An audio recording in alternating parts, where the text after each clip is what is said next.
Okie dokie. So, we did talk to Piney last time, I'm pretty sure. Dad, did you find my dad? Not yet then. I know he didn't go all the way down. I mean, he'd never make it. Please help my dad. Wow, so much faith in his father. Anyway, let's hop on in. So, as the name implies, the Pit of 100 Trials is a pit of 100 floors where we have to fight enemies. So, this is actually a very lucky pattern. From what I gather, it can actually cycle several different patterns per floor, so you won't always see the same enemies every time. But we only have one Galoomba this time, which is not a bad way to start. That's a Galoomba. It likes dark damp places. Max HP is 7, attack is 3, and defense is 0. Stronger than normal Goombas. Goombas, be careful. That's not a healthy color for a Goomba, but it doesn't mean it's sick or anything. So don't show any mercy. Wow, we almost one-shot it. Cool. Also, hi Rex, hi Mario. I am alright, I suppose. I'm doing pretty okay today, all things considered. We are not going to get many star points for a little bit, but by the time we get to the end, we will probably be rolling in star points. We also have a lot of badges equipped, and by that I mean barely any, but this should make our lives a little bit easier if we don't have to worry as much about FP compared to otherwise. So having a Spinia and a Galoomba is kind of anticlimactic a little bit. I could have done a spin jump really, because again, we'll get the FP back, more likely than not. But this is going to be kind of a chill stream, weirdly enough, despite having 100 enemies to fight through in theory. This shouldn't actually be too bad. The main thing is the latter floors will be very difficult, and I will actually not be able to just force my way through everything. However, for the early floors, I can just kind of chill. I'm just gonna be vibing for, like, the first 50 floors or so. Like, that's not even an exaggeration. I don't think this is gonna give me too much trouble at the start. I'm pretty sure I did equip the Spike Jump badge last time, too. Only one way to find out, I suppose. Let's just test it and see if we get stabbed in the foot. Okay, we're fine. Neat. Also, we get like 10 coins. We get a coin bonus per floor now, so that's new. It's something I have mixed feelings on, because on one hand, money is nice. Won't say no to money. On the other hand, there's the problem of the animation for that's gonna slow down the game. Pacing a lot more. It'll just mean we have to sit through the little, you got 10 coins, or however many coins animation, like every floor. Oh hi, this is a mover. Hey, what's up? I'm a mover. I know a few things about getting through this dungeon. For a few coins I can move you where you want to go. Where do you want to go? Where do you want to go? Okay, first of all, what floor are we on? 4? So let's go down 5 floors. Again, I don't want to skip floor 10, so that's why I double-checked. This is luck-based. Alright, close your eyes. My secret paths are secret. Don't open your eyes at all. So this will warp us ahead. We do need to make sure we don't skip floor 18, because that is where Pine Tea Senior is. So we definitely don't want to accidentally go too far. But, you know, and also every 10th floor will have items, so I don't want to miss it. Because some of the badges are, 1, needed if you want 100% the game, and 2, are just good badges, so I'd like to have them.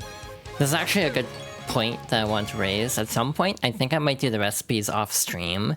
Well, most of them. I want to show what happens when you actually finish the recipes and the badges, but I think the majority of them I'd rather do off-stream than just spend a ton of time on them. Oh, another mover. That's very lucky, actually. You got a Sleepy Stomp badge. May make an enemy temporarily sleepy. Interesting. Hi. Another 5 floors, I guess. This will put us at 15. The one downside is if you actually want all tattles, we might actually miss an enemy. There's a chance we will have skipped an enemy that we could have tattled, but it's fine. Oh, that's a Piter. I was like, where's the enemy? It's like, there it is. Hi, Kuro, welcome on in. You do spy a fox. Again, this will be a pretty chill stream. Pretty low-key of just like going through this. What floor am I on? 15. I had gotten 2 movers back to back. So we were actually very far along already. There should be a Paragloomba that I'm missing from this set. Apparently they can show up on floor 16 also. I have the Mario Wiki up as usual, so I'm not completely flying blind here. I do know a few things. But yeah. We'll hopefully get through this pretty quickly. I'd like to actually start working on Chapter 7, if all goes well, but hey, that's a big if, because the later floors suck. You never finished the pit? That is totally fair. I've done it twice. No, that's a lie. I've done it 3 times. Once on the original, and twice on the remake. So this is my 4th run of the pit. I've never done a pre-hooktail run.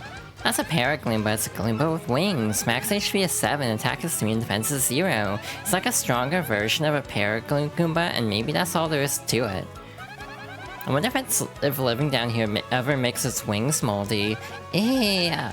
It's too gross to even think about. Blech. Wrong game, Goombella. I'm gonna make that joke every time. Oh shoot, I should have done something different. It doesn't matter. Yeah, floor 50, like as a kid, I would always go to floor 50 and then stop. It was only until like pretty recently, like let's say 8 years ago, semi-recent, that I was like, I'm gonna go all the way.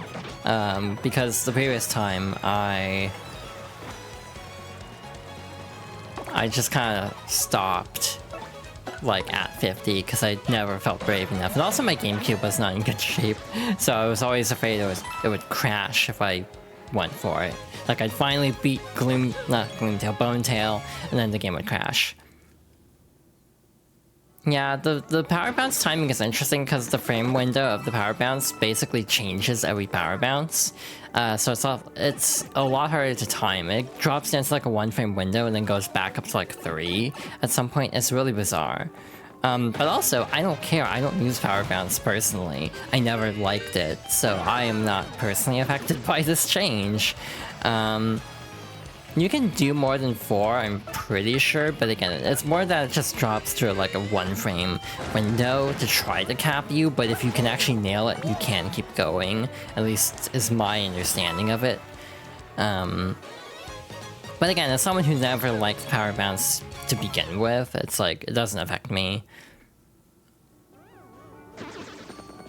Plus, I feel like in the remake and the original, there are plenty of ways to be extremely broken in this game, even without it, so it's not like the end of the world to not have it. Hello. There's a beaten up toad lying on the ground. Okay, so first we have to fight the enemy. So I'm gonna put this into perspective. We are like 5-10 minutes in, we're already almost at floor 20.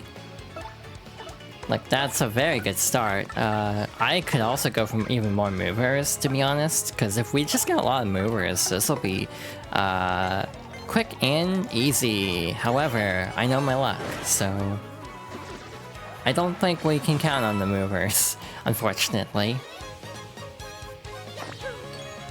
Yeah, power bounce is good for single target damage. I usually just use like power jump and like power lift instead, which is probably what I'll end up doing in a bit.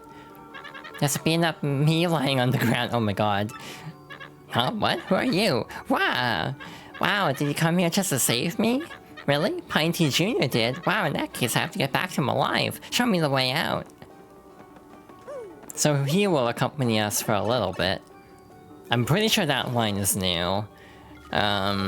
There's a beating up me on the ground. Like, the humor styles of Thousand Year Door and modern Paper Mario, quote-unquote. Again, I have a whole rant about that I've gone on multiple streams at this point. The humor styles are different. Like, the vibe of it is different, so you can very easily, at least for me, I can very easily spot, like, what's a rewritten line, just because it's like, yeah, this feels like a modern Paper Mario kind of line versus, like, classic. Hammerman and Jumpman badges, yeah, they basically boost your attack for one, but block you out of using the other, correct? I do not have those for this run because I didn't buy them. Oopsie. That was 18, so... Or that was 19, so we should already be at 20. Smooth sailing. There's nothing stopping you from equipping both? Oh. Hey, the exit. Okay, Pine Teen Jr., I'm on my way home. There he goes. You got a fire drive badge. Attack ground enemies while ignoring defense. Also burns them. Didn't I already have another one of those? Or was I thinking of, like, ice? Yeah, we already had one. That's fine. You can also stack badges in a lot of cases. If you equip both those badges, though, does that mean you can't use hammer or jump? And if so, how do you actually attack then? Like, just partners and items? And also specials would work. Oh, that is an entourage.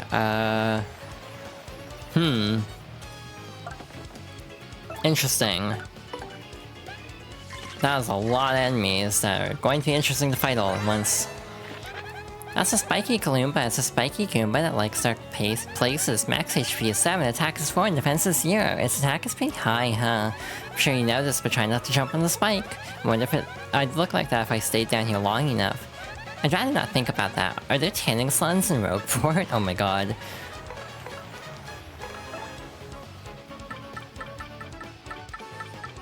How extra do I want to be is what I'm currently assessing.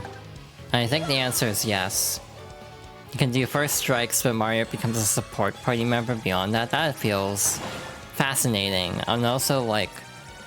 I'm also not one to do challenge runs, usually.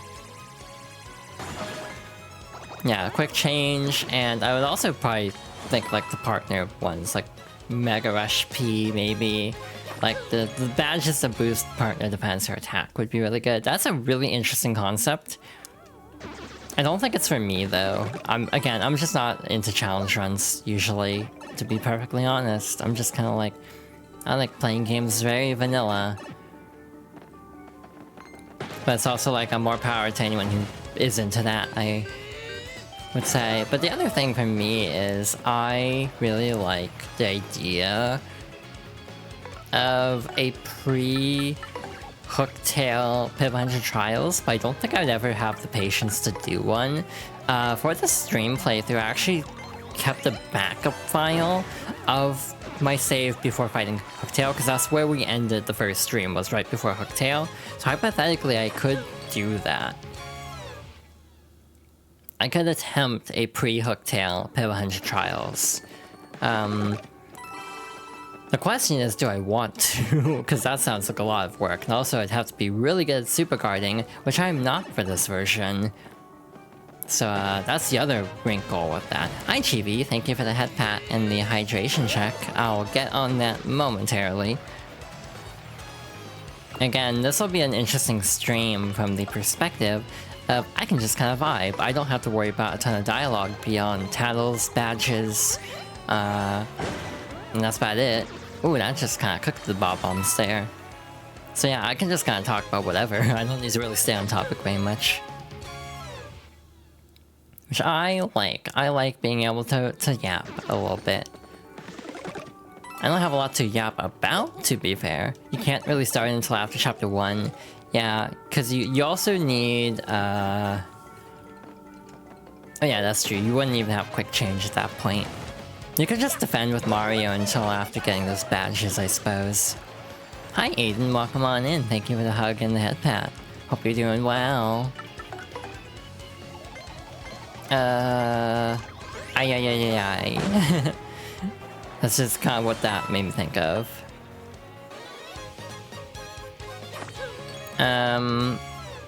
In terms of games I would do a challenge run for, basically all I've ever done is like Zelda. 3 heart runs. That is like the extent of my ability to want to do challenges, to be honest. I have done a 3 heart run of a couple games, mainly Majora and Wind Waker. I am planning on streaming Wind Waker. I need to actually double check when I would have actually played the game. That sounds really bad. I don't remember when I played the game, but it's true. But the thing is, hypothetically speaking, I'm actually tempted to do a 3-heart run for the reason of it will make the stream significantly shorter to do a 3-heart run from not collecting everything. And given that like Wind Waker would be immediately following like Super Paper Mario and a lot of other really long games, this is a really long game. We're on stream 9 of this.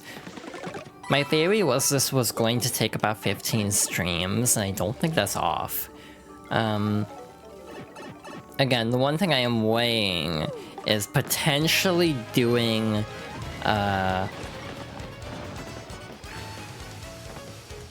Brain, please. Potentially doing the recipes and... Oops, that's bad.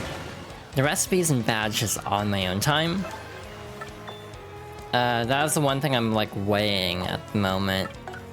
Unless you just want to watch me like run around everywhere getting all the recipes. Yeah, you can't do a pure run just because you do have to get a couple heart pieces. I think there's one from the mail you're required to get. And there's also one from... I think the teacher that you have to get to continue on with the Joy Pendant quest. Beyond that, I think you can do a 3-heart run. But again, you don't ever go up to 4 hearts, so... I count it. Yeah, 100% Wind Waker would make the stream series take a lot longer, I'll say that much. And by 100%, I wouldn't also mean everything. It wouldn't be a true 100%, because I'm not doing the Nintendo Gallery. I'm just not. Like, I've done it once, never again, because that takes so long. You did through the Savage Labyrinth. That's not a bad idea from the perspective of if I changed my mind partway. Like, if I beat the game and then decide, now that we're done with the game, let's go back and collect everything we're missing. If I did that, then it would actually be good to get that heart piece, so I wouldn't have to go through the Savage Labyrinth twice. The other thing is, Majora's Mask is a weird game for that, because in my opinion, Majora's Mask is a game that thrives on its side content. That being said, the one benefit of Majora's Mask in that regard is, to be honest, most of the side content doesn't reward heart pieces. A large portion of it is masks. Like, in terms of things that you actually wouldn't be able to do in a 3-heart run, it's a pretty small list, actually. There's the, what's it called? There's a couple of a lot of mini-games give pieces of heart, and a lot of them are just scattered about. But there's like helping the seahorses, that would give a piece of heart. HD doesn't have a heart piece? I'm trying to remember. I know they did actually, yeah, swap that. I think in the original, in HD, I could have sworn the mask that allows you to see enemy health pools was hidden in the Savage Labyrinth in one version or the other. I don't remember which was which, to be honest. But I could have sworn that was the case.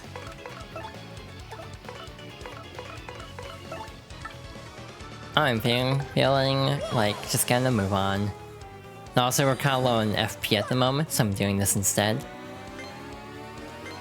That's definitely HD.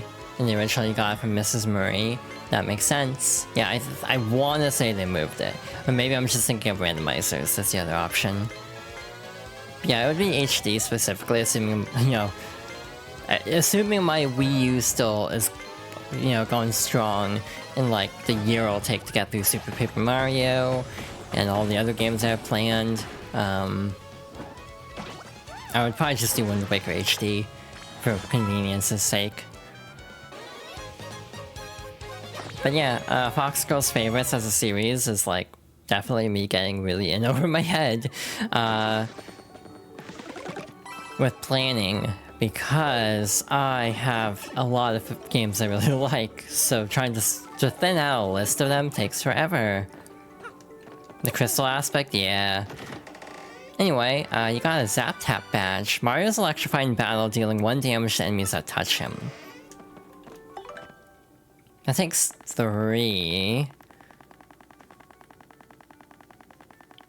I don't know what I would want to drop in favor of it is the only problem. Probably those 2. But I actually do kind of want this going forward, because that is very helpful. Yeah, we're under half an hour in, and we're already at floor 30. That's a good start. Will it slow down? Absolutely, because this game is mean.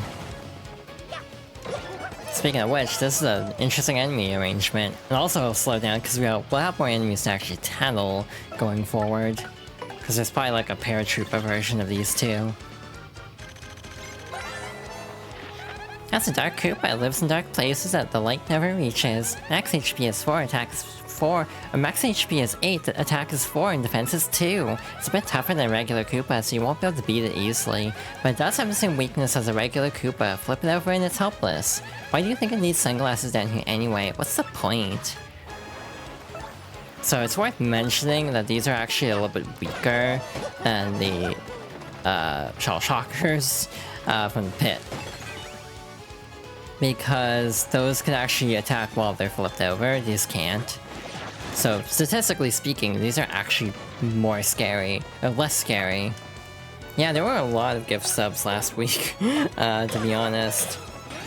I've never had that many gift subs before. We're almost at 30 subs concurrently, which I never thought would happen, to be honest.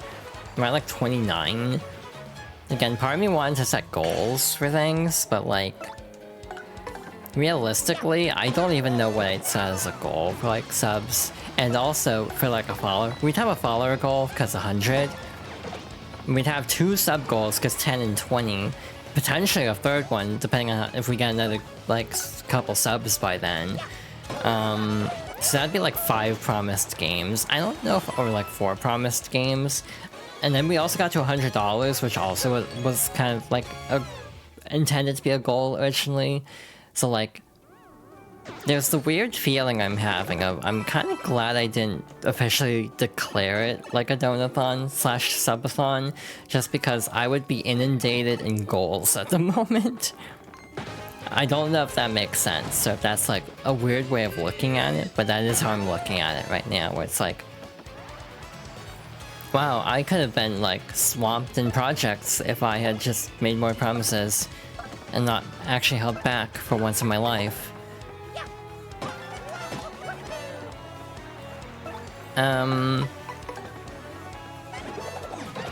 But yeah, I do want to have some goals set up. Like, I might retroactively declare a playthrough for 100 followers. I don't know what it would be though.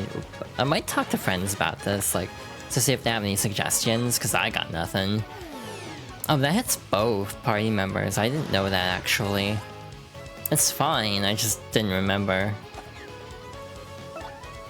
How does this work? Oh wait, right, I forgot I didn't equip that. Oopsie. Also, it only affects the active party members, so, or partner, so like everyone else is still full size.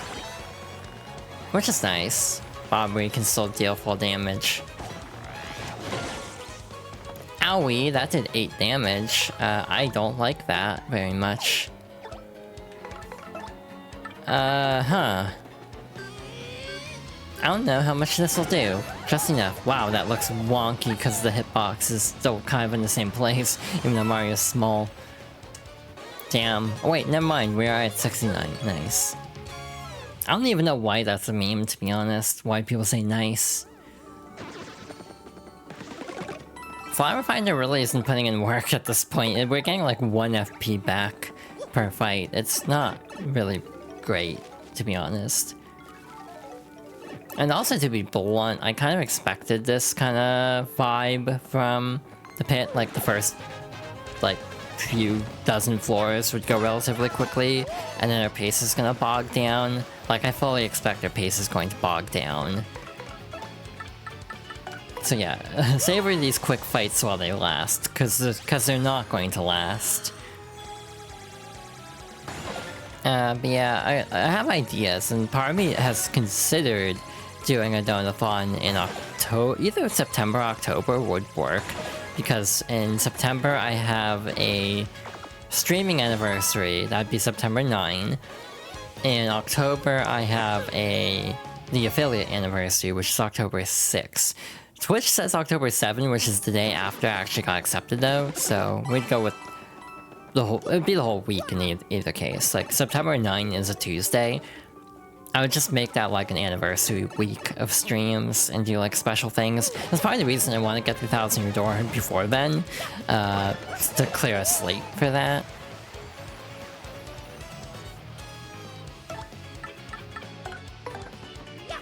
Like, try to clear space to make room for a subathon or something. Not that I really need to do a subathon at the moment, I would just kind of like to.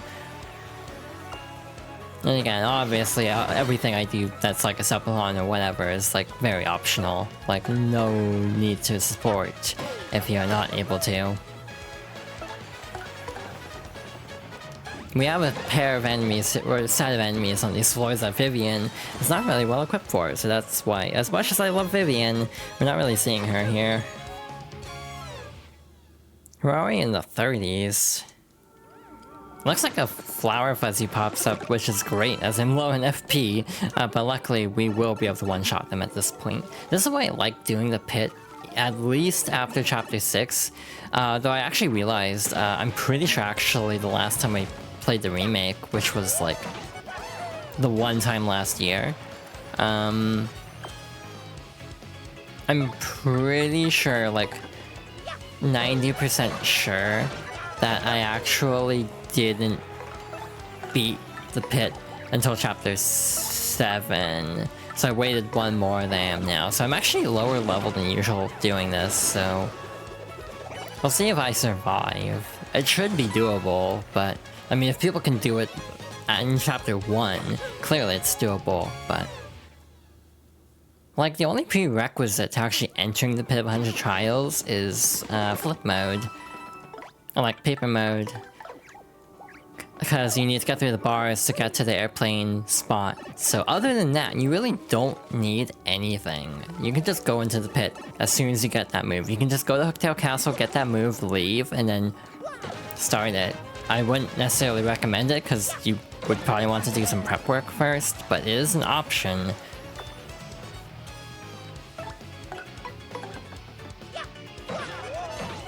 It's very interesting, actually, trying to do planning for things, because it's like, part of it's an issue of trying to gauge what people would like to see me do, is the other interesting conundrum of attempting like a subathon or a donathon. It's like coming up with like both games that people would want to donate to incentives for, or for incentives to. I don't know if the order was correct there, but conversely, also coming up with things to actually set up as like long-term goals, to be like, oh hey, if we meet this threshold, that'll do like an extra playthrough of this other thing.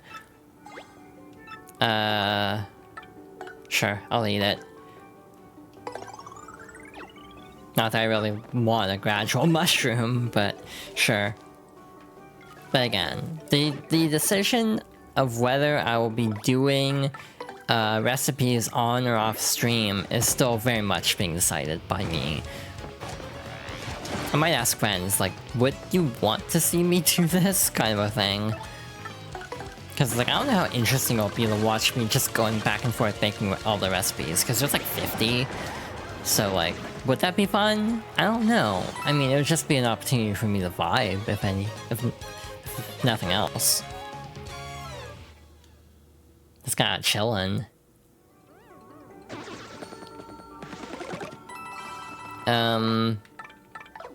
Sure, we'll keep Aubrey. I think all of these enemies are ground-based, so he's actually a good fit for this.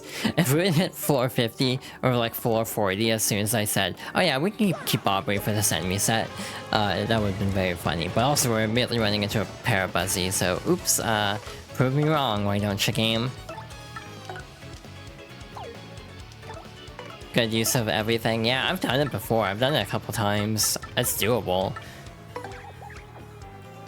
We don't really see Flurry very much, so might as well.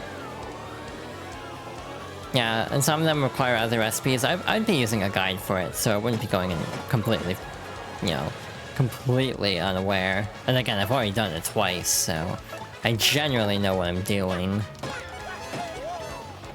Once on GameCube, once on Switch. Switch is so much nicer because they have the little central hub for all the pipes. So you don't have to like fish around as much for everything.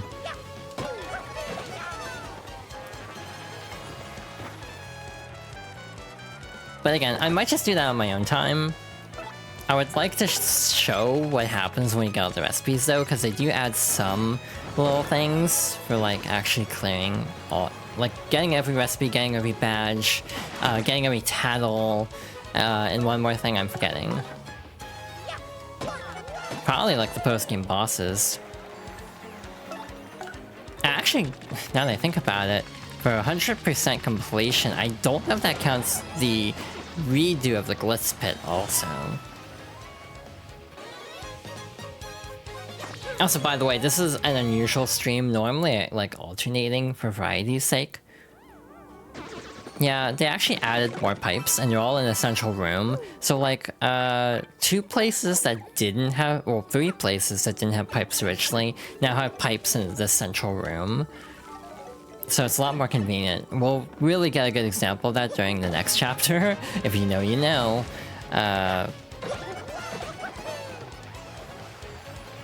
Because there's something very notorious coming up very soon. Glitzville, Twilight Town, and Chapter 7's town, which we haven't seen yet in this playthrough, are like they don't have their own warp pipes in the original. Partly because their like travel spots are located in Rogueport, so it's like probably just seen as a redundancy. But I'll be real, getting to and fro the Chapter 7 town sucks. Like getting there is awful. So like I like having a pipe directly through town because it's awful getting there. And yeah, instead of having 2 separate rooms, they're all in one big central room now, so that's also very convenient. You got a Pity Flower badge. When Mario takes damage in battle, occasionally recover 1 FP. Neat. Again, this does raise the question of the logistics of how does a pipe go from the underground of Rogueport to... yeah. How would a pipe connect there? The answer is don't worry about it. It's just a show. I should really just relax. Oh, that's a bulky Bob-omb. That's not my favorite thing in the world to see. This is probably overkill. But sure, why not? Nope, that was actually just right on target. Cool. It's almost like I played this game a lot and know what I'm doing. This is a dark paratrooper. It lives in dark, damp places. Max HP is 8, attack is 4, and defense is 2. It's strong, but otherwise just like other paratroopers. It's airborne, so try to ground it first. Okay. Of course you attack Goombella, thanks. Though I got the super guard anyway, so it doesn't really matter. Realistically, I should focus on the bulky Bob-omb, and thank you, Merle, that's very good timing. If this is actually Merlovely the whole time, this will be very awkward. Because I always confuse the names of Merle and Merlovely. Aw, you lost files? That sucks. That happens though with projects like that, just like losing files. It's probably the reason why I back up things meticulously. Probably too many places, to be honest. Or more places than I really need to. Like a lot of my streaming files, because I've lost them on at least one occasion by my own mistake. I once tried wiping a hard drive to see if it would speed it up, and it had all my VTuber files. I ended up having to remake it. Also, one of the assets I used went up in price. It was like a free thing until like for like a month, and so I actually had to pay like 100 yen for it. It was like 200 yen, but the conversion rate ended up being like $1.30, so I wasn't exactly upset about it too much, but... Cannot do the duck jump command. Yeah, that happens. Ew, I don't like this enemy pattern. Ah, I keep forgetting I unequipped that. Gosh darn it. What do I even want to do here? The funny part is I don't even think it's that difficult, but I've also been playing this game since I was like 8 years old, so maybe I have a skewed sense of what's difficult. Is that correct? No, 9 years old would be more accurate. Because this was 2004, but also like fall 2004. Damn, we did a lot of damage. Oh wait, we actually got star points that time. I was not paying attention, I'm not gonna lie. So yeah, we're actually getting to the point where enemies are giving us star points. We're not just getting the pity star point for winning at all. We are actually getting tangible level up potential now. Input lag also is not great for this game. This is the other downside of the Switch version, is it is 30 FPS, so the attacks don't feel quite as snappy as on the original. Personally, I don't really mind that much. I'm not someone who's like super picky about frame rate unless it's like really uneven. If it's uneven, then I care. But if it's like a lock 30, which is basically as in combat, on Switch 1 it does drop a little bit.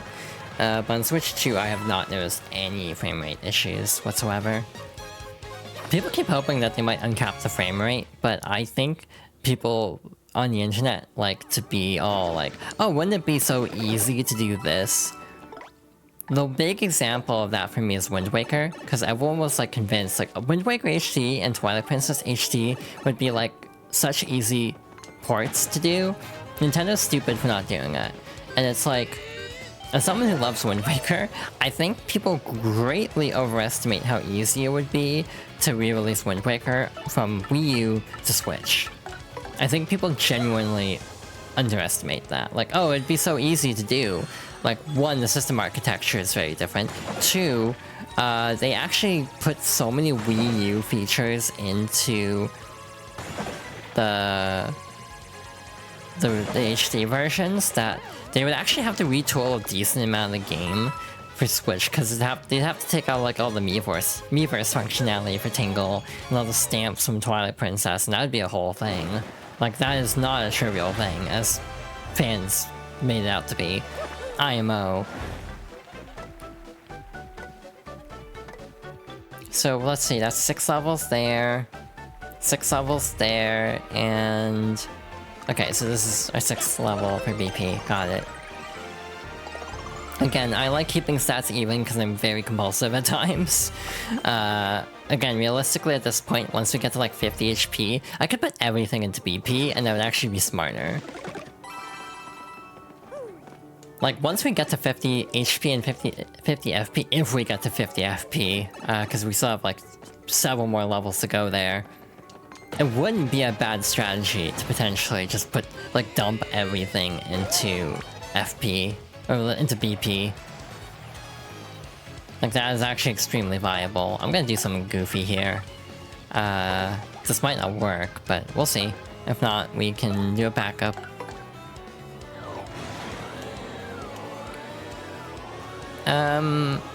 But yeah, in general, with the concept of re-releases, I think people do generally grossly underestimate how much work it would take to re-release games in a lot of cases. Yeah. Like Xenoblade X was a game that they kind of shot down initially as like... when Xenoblade Definitive came out, I'm pretty sure, everyone's like, okay, so X is next, right? And they're like, X would be a lot of work to actually put on Switch, and they did it eventually. But I mean, there was a 5-year gap between 1 Definitive and X Definitive, and so, yeah. Again, people being like, oh, it'd be so easy and they make so much money. It's like, I don't think that's even true. I think people grossly overestimate the appeal of Xenoblade X, as much as I do enjoy that game to some extent. I need to give it a fair shake, though, because I didn't understand the combat at all, story of my life. Well, you'll hear that story a lot with Xenoblade specifically, of I didn't understand the combat in this game until much later.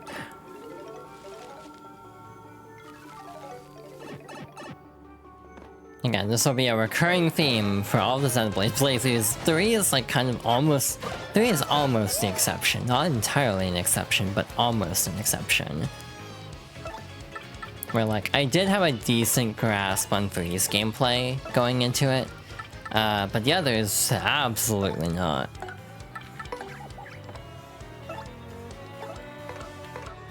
Again, I've talked about this before, but there's also a little bit of menu stutter too. Not stutter in the traditional sense. Yeah, relatively quick turnaround. Wasn't that like a 3-year gap, actually? And also it was a different team. To my understanding. Because Pikmin 3 Deluxe was done by A-Ting, and Pikmin 1 and 2 on Switch were ports of the Wii version. And typically, Wii ports and just emulation in general has been handled by a company called NERD or Nintendo, like Nintendo European Research and Development or something. I don't know if that's actually it, but it's an acronym. Like that was, they did 3D All-Stars, and I think they did Pikmin 1 and 2. So it's like different teams. It's like if they just put out Metroid Prime 2 and 3 on Switch, as is, relatively, kind of like with Pikmin 1 and 2, I wouldn't be like super upset just to have them, but like I also would lament like that they don't look as pretty as you know, Metroid Prime HD. I need to actually give that game a fair shake now that I think about it, because I own it because it was super rare for a bit, so I made sure to buy it, but I didn't actually end up putting any time into it. What the hell do I want to do here? That's a lot of bulky bombs. I think Koops is actually our best bet here. Which is not something I can say very often, because I feel like Koops' damage output and low health pool does make him a little bit risky for some fights. Mind you, he does have 1 defense, so that makes up for his low HP. But in general, I don't find Koops to be the best in battle, which makes sense. He's not really a fighter. That's kind of his whole arc, is not being a fighter. So yeah, in general, I kind of am like... I feel like if Wii games do end up coming out on Switch at some point, they're gonna continue the current pattern of just doing like $10 to $20 digital releases. You're talking about things that have to restructure for bringing Wind Waker and Twilight Princess to the Switch, yeah. Because again, there's a lot of Miiverse implementation to both games. And I think it would actually be a decent chunk of work to actually take all that out. Because like oh yeah, Metroid Prime 3 also. I think they already got rid of that, and I think they changed that for Trilogy as is. Don't quote me on that, because I'm not like completely bursting. Oh, they didn't? Okay. I could have sworn they did something different with that, but I guess not. Let's see. I'm trying to think of other games. One game I would love to get re-released is obviously Super Paper Mario, just for my sake. Again, if I'm planning to stream it, playing it off Switch would be a lot easier than playing it off the Wii U. So yeah, I would prefer to actually have Super Paper Mario on Switch. But I don't think we'll get it by the time I get to it in this playthrough series, to be perfectly honest. Because we don't have many games to go, actually, to Super. I did lock out a little bit, though, because we did get Chibi Robo, so that's one thing. Because again, Chibi Robo was on the list, but I was like... Okay, but like... Oh, I have ways to play the game, still. I can just hook up my GameCube through like a RetroTink. Worst case scenario. However, it was announced for the initial batch of NSO, so I was just kind of like, please just put it on NSO, that'd make my life so much easier. And they did. So yeah, we'll probably be doing the Switch version soonish. We have like 2 games before that, and both of them are like weird. Cause like, Animal Crossing I've talked about before. I'm not really sure how to stream Animal Crossing as like a playthrough, quote unquote. Like how you do a playthrough of Animal Crossing. The obvious endpoint is paying off all the debt, but then there's all the holidays, And all the little events you can see, so it's like they just ram through everything. Like, I don't entirely know how to tackle Animal Crossing, and that's like one of my big question marks at the moment for this series is how do I go about that? You got a strange sack, an item that lets you carry up to 20 items. This is actually a weird like side nerf in a way. In the GameCube version, this would increase your inventory by 10. But because you have 15 inventory spaces anyway on this version, it only increases it by 5. I was really hoping it would increase it by, like, more, to be honest, but it's fine. It's not a big deal. Mild grievance, but it is something that does irk me a little bit, because, like, it'd be nice to not have, to just have 5 more slots than in the original. That's a badge bandit. He's a bandit who'll go after your badges, that jerk. Max HP is 12, attack is 5, and defense is 0. He has high attack power and HP. He sometimes steals a badge when he tackles you, so use your guard carefully.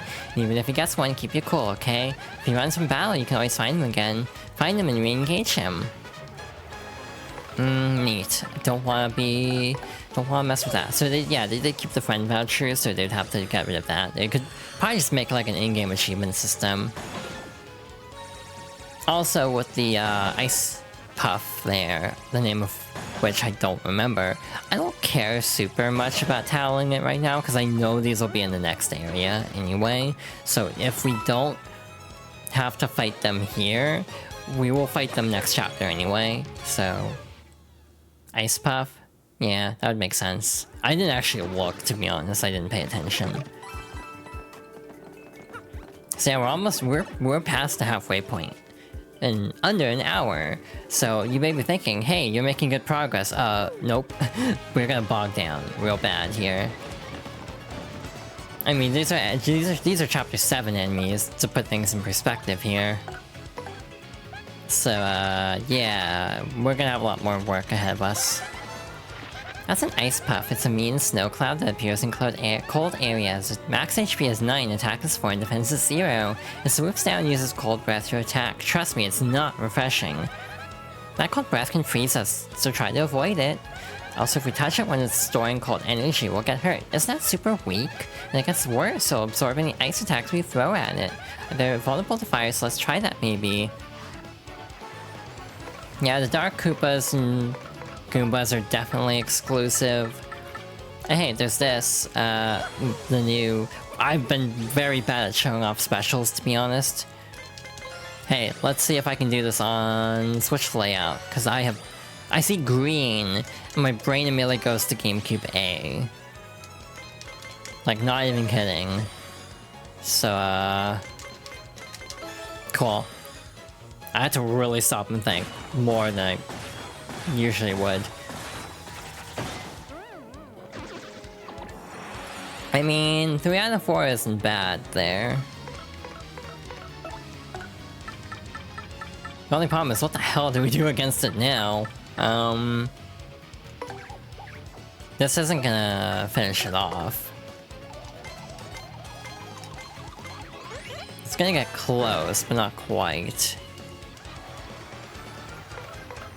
Mario's gonna take 3 damage, but does this actually deal 3 damage?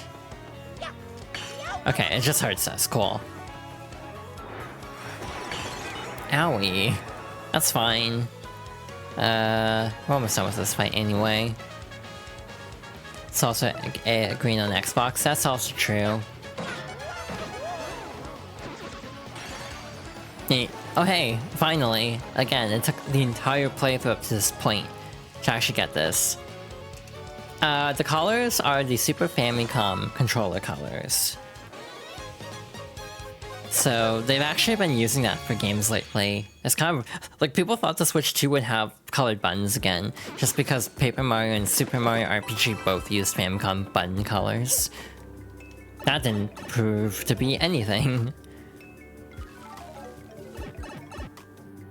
That's a Dark Boo. We already fought a crap ton of them in the Sanctum. I did not do the stylish command. The other problem I have is I just burn through FP. Like, I'm not smart about saving FP at all. So, I just kind of just speed through everything. It's like, that's probably not a good plan. Neat.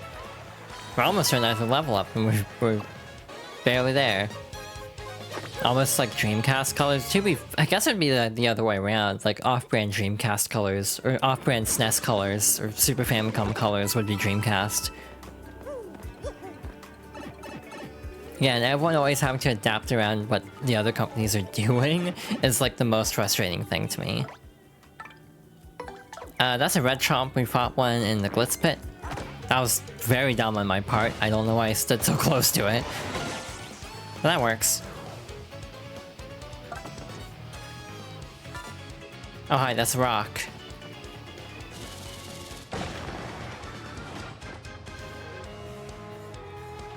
Okay, I guess we'll do this again, because this will do like 8 damage. And that's very good. Very much a good thing. Goodie. Again, I always instinctively have to say goodie after saying good thing now. It's become a vocal stem. Yeah, we're getting close again. Red A, so yeah, kind of like PS5. Not PS5, well, Xbox and Nintendo. It's like the colors are just flipped slightly. It's like Xbox has a yellow Y. Alright, I need to do math now. So, if we do 5 levels, we'll just immediately drop down to floor 60, I guess, right? However, will we miss any enemies by doing that? Apparently the only other enemy that can appear is the Moon Cleft, and that appears on floor 55. So, like, we won't be getting any new enemies anyway. The one potential benefit of doing all 5 fights here would be we would get more XP out of it. We'd get more star points. But we're also taking more damage in the meantime. So it's kind of a risk versus reward. For me, I'd rather save my resources now. You got a double dip badge. Lets Mario use up to 2 items in a row during battle. Hi, Charlieton. Hey, yo, I've got all the hottest new products right here. Look no further. I can actually hold these. I forgot that I got the Strange Sack. Now, the Moon Clefts we will be facing later anyway, so shrug. That's really overpriced. I'm done shopping with my man too. That's too bad, seriously, it's all hot. I mean, rare stuff. So stolen. And you never know when you're gonna wish you had some of this gear, man. Cool. Don't care. ZapTap really isn't working out for me very well with how I'm playing currently. Part of me wants to go with Power Plus instead. And Flower Finder also isn't working out great. I'm also barely using Power Smash or Quake Hammer, so I think I'm gonna drop those.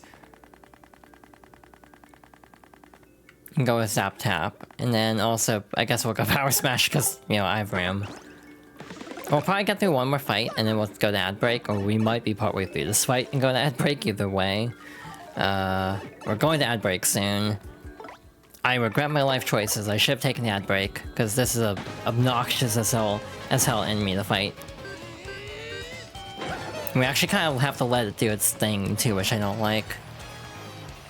So yeah, we're probably gonna be mid-fight here, because unless I just solo it really quickly with like one attack. That's a Dark Lakitu, rides a rain cloud. Max HP is 13, attack is 5, and defense is 0. Attacks by throwing spiny eggs at you. If it's holding up a spiny egg when you jump on it, you'll get hurt. And sometimes the spiny eggs it throws turn into sky blue spinies. Whoa! If you only attack the spinies, you'll never win, so go after the Dark Lakitu.